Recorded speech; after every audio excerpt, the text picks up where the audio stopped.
نصب العین اپنی منزل کے قریب پہنچتا نظر آتا ہے. میں آپ سے یہ جاننا چاہوں گا کہ آپ اس ساری صورتحال کو اپنی اس جد و جہد کی روشنی میں کس طرح سے محسوس کرتے ہیں، اور کیا آپ کی نظر میں آپ کی یہ جد و جہد فی الواقع اپنے منطقی نتیجے تک پہنچ رہی ہے، اور کیا فی الواقع آپ اپنے مشن میں کامیاب ہوئے؟ سوال ہے کہ جس میں آدمی کو یہ کہتے ہوئے مشکل پیش آتی ہے کہ اس کے کام کے کیا اثرات اور کیا نتائج پائے جاتے ہیں، کیونکہ اس طرح سے آدمی گویا کہ کچھ اپنی تاریخ میں کچھ کہنا چاہتا ہے، اور یہ بات میرے پیش نظر ہرگز نہیں ہے. البتہ میں اس بات کو محسوس کر رہا ہوں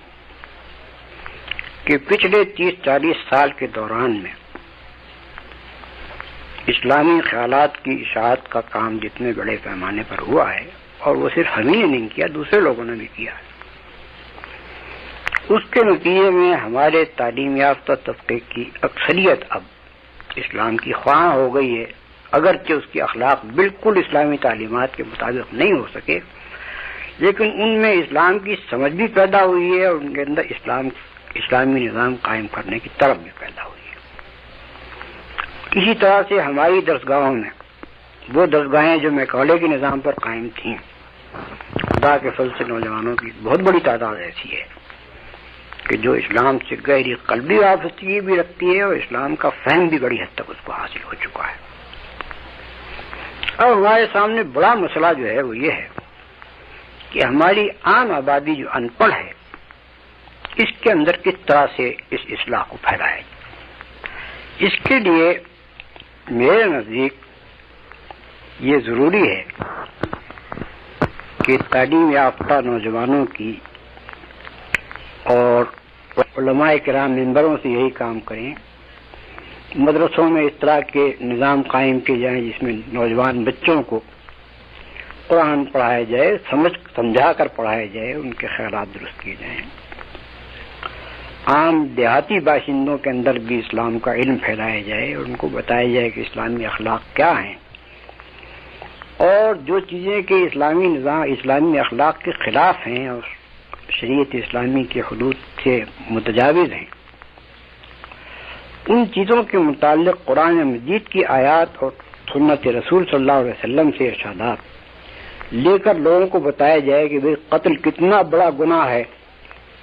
اور اس کے کیا نتائج ہوتے ہیں، اور اس کی کیا سزا خدا کے ہاں رکھی گئی ہے. اسی طرح سے دوسرے جتنے بھی گناہ ہیں جو عام لوگوں کے اندر پھیل گئے ہیں، ان کے متعلق جگہ جگہ لوگوں کو بتایا جائے کہ بھئی یہ گناہ جو ہیں، تم اگر سمجھتے ہو کہ مر کر خدا کے سامنے جانا ہے تو ان کا جواب دینا پڑے گا. اس کی جواب دہی سے تم نہیں بچ سکتے، اور کسی طرح کوئی ذریعہ ایسا نہیں ہے کہ جس سے تم لوگوں کے حقوق مار کر جاؤ، لوگوں کی عزت و آبرو پر ہاتھ ڈال کے جاؤ، لوگوں کی جانوں کو لے کر جاؤ، اور اس کے بعد اللہ تعالیٰ کیا تمہیں معافی مل جائے. اس دنیا میں تم چال بازیاں کر کے بچ سکتے ہو، خدا کی غرض سے کیسے بچو گے؟ یہ چیزیں عام لوگوں کے دماغوں میں آپ بٹھائیں تو رفتہ رفتہ رفتہ آپ دیکھیں گے کہ ہماری عام آبادی کے اندر صحیح سمجھ بوجھ پیدا ہوتی جائے گی، اور وہ یہ جان جائیں گے کہ اگر ہمیں اس ملک میں اسلامی نظام چلانا ہے تو کس طرح کے آدمیوں کو ہم آگے لائیں. عام لوگ اس بات کو جانتے ہیں کہ آپ بیمار ہوں تو کس ڈاکٹر کے پاس جائیں، لوگ اس بات کو جانتے ہیں کہ آپ کو کوئی مقدمہ پیش آئے تو کس وکیل کے پاس جائیں. اسی طرح سے جب لوگوں میں آپ شعور اور سمجھ پیدا کر دیں گے اسلام کی، تو پھر وہ دیکھیں گے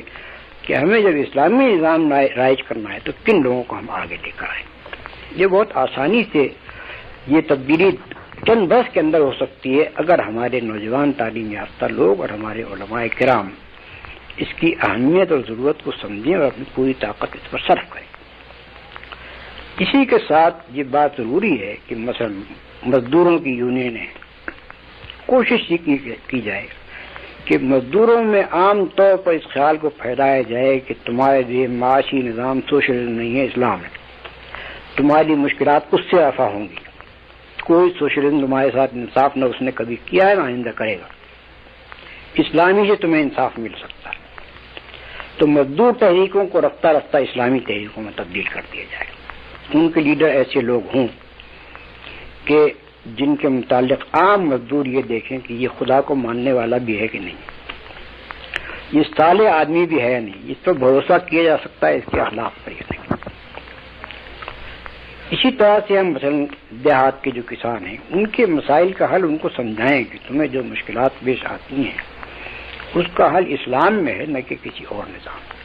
اور ان کو وضاحت کے ساتھ سمجھایا جائے کہ اسلام ان کے مسائل کو کیسے حل کرتا ہے، ان کی مشکلات کو کیسے دور کرتا ہے، اور ایک عادلانہ نظام کیسے پیدا کرتا ہے۔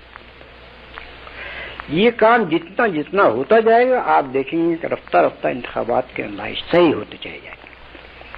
پھر ایک وقت ایسا آئے گا کہ جب ہم وہ جو مثالی نظام تھا خلافت راشدہ کا